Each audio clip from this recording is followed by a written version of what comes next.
Assalamualaikum warahmatullahi wabarakatuh. Perkenalkan, nama saya Ezi Arnita dari program studi Perbankan Syariah semester 2 mata kuliah Civic Education. Di sini saya akan menjelaskan tentang hak asasi manusia. Pembahasan yang pertama yaitu mengenai pengertian hak asasi manusia. Hak asasi manusia merupakan hak-hak dasar yang dimiliki oleh manusia. Sesuai dengan kodratnya, hak asasi manusia meliputi hak hidup, hak kemerdekaan dan kebebasan, hak milik dan hak-hak dasar lain yang melekat pada diri pribadi manusia dan tidak dapat diganggu-gugat oleh orang lain. Hak asasi manusia hakikatnya semata-mata bukan dari manusia sendiri, tetapi dari Tuhan Yang Maha Esa. Kemudian pembahasan kedua, penegakan hak asasi manusia Indonesia. Konsep dasar hak asasi manusia. Sifat hak asasi manusia adalah umum dan universal. Artinya, hak asasi manusia berlaku untuk semua manusia, tidak mengenal ras, suku, bangsa, dan agama.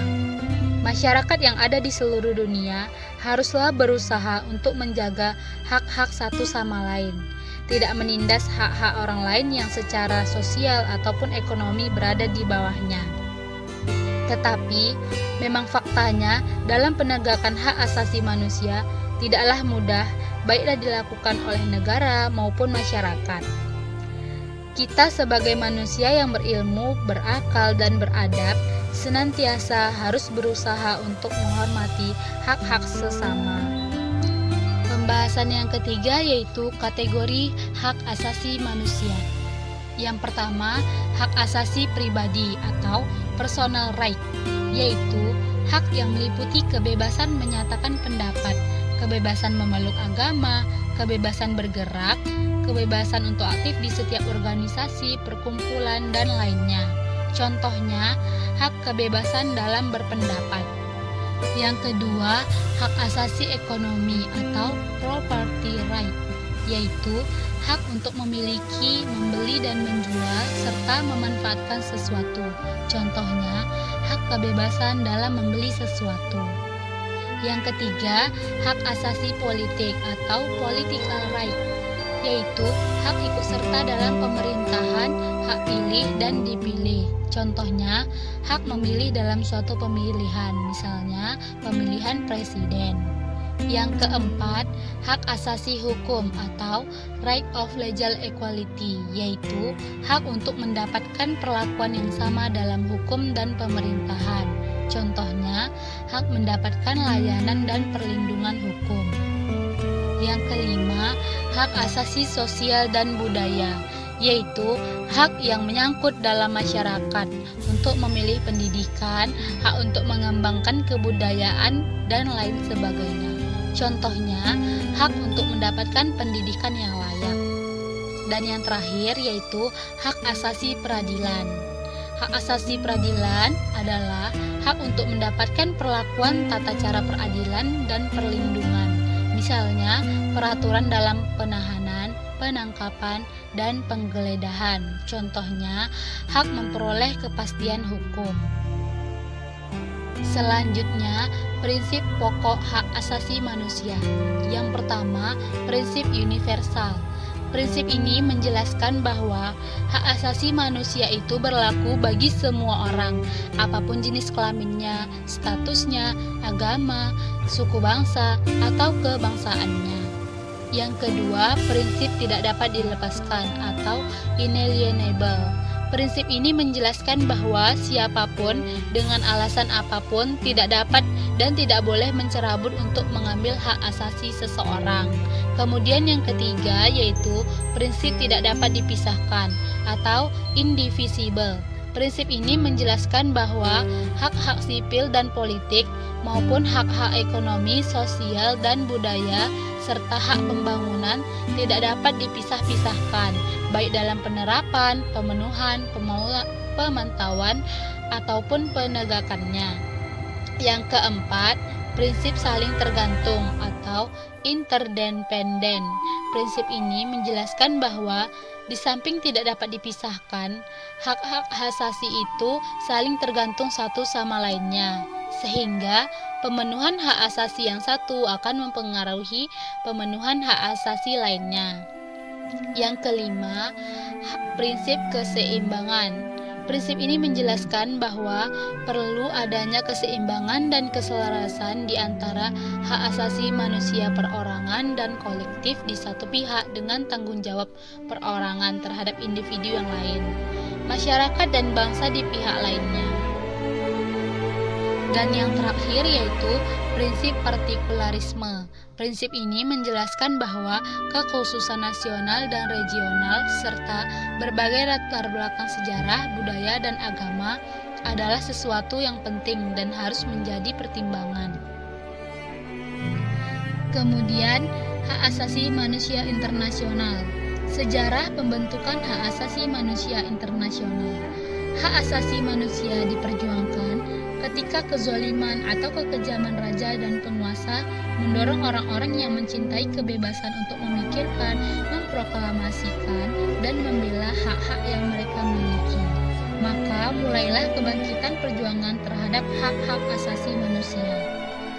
Selain hal tersebut, ada salah satu alasan yang mendorong masyarakat dunia untuk memperjuangkan hak asasi manusia, yakni Perang Dunia Kedua yang menimbulkan kesengsaraan masyarakat dunia sekaligus ketakutan dan rasa tidak aman di kalangan umat manusia, sehingga menimbulkan keinginan untuk merumuskan hak-hak asasi manusia dalam suatu naskah internasional.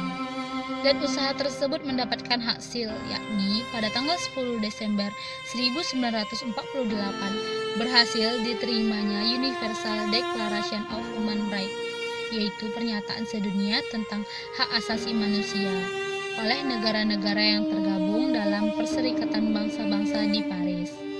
Kemudian instrumen hukum hak asasi manusia internasional. Instrumen hukum hak asasi manusia internasional merupakan ketentuan atau peraturan yang dipakai oleh negara-negara di dunia sebagai alat untuk menegakkan hak asasi manusia.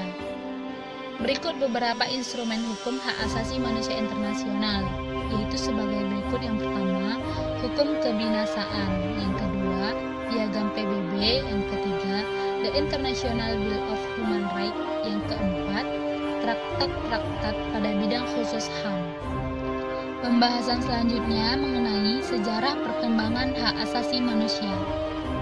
Di Indonesia, hak asasi manusia sebenarnya telah lama ada pada abad ke-15. Hak asasi manusia telah ditulis dalam kitab-kitab adat Bugis kuno atau Lontara, yaitu di Sulawesi Selatan telah dikenal sejak lama, kemudian ditulis dalam buku-buku adat atau Lontara. Antara lain dinyatakan dalam buku Lontara atau Tomatindo di Lagana bahwa apabila raja berselisih paham dengan dewan adat, maka raja harus mengalah. Tetapi apabila para dewan adat sendiri yang berselisih, maka rakyatlah yang memutuskan. Contoh lainnya, di Minangkabau dikenal hak protes terhadap kebijakan yang tidak adil. Di Jawa dikenal hak untuk tinggal di wilayah lain sebagai protes kepada raja atau menggogol. Jadi, asas-asas HAM yang telah disorot sekarang semuanya sudah pernah diterapkan oleh raja-raja terdahulu. Namun hal ini kurang diperhatikan.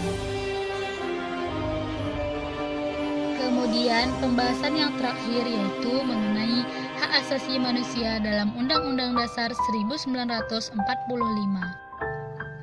Jaminan dalam pelaksanaan hak asasi manusia dalam Negara Kesatuan Republik Indonesia telah tercantum secara jelas dalam konstitusi negara, yaitu Undang-Undang Dasar 1945, dan setelah dilakukan amandemen. Perlindungan hak asasi manusia mendapatkan perhatian yang sangat besar dari para pengambil keputusan di Majelis Permusyawaratan Rakyat atau MPR. Hal ini terbukti dari dicantumkannya secara eksplisit masalah hak asasi manusia, yaitu pada bab 10A dengan judul Hak Asasi Manusia yang terdiri dari 10 pasal 28A sampai 28J, dan 24 ayat. Di luar yang berjudul tersendiri dalam bab 10a, rumusan lainnya terdapat dalam pasal 23 ayat, bab 11 pasal 29 2 ayat, bab 12 pasal 30, bab 13 pasal 31 dan 32, dan bab 14 pasal 33 dan 34. Baiklah, sekian penjelasan dari saya. Apabila ada kesalahan, mohon dimaafkan. Jangan lupa like, komen, dan subscribe ya teman-teman. Thank you. Wassalamualaikum.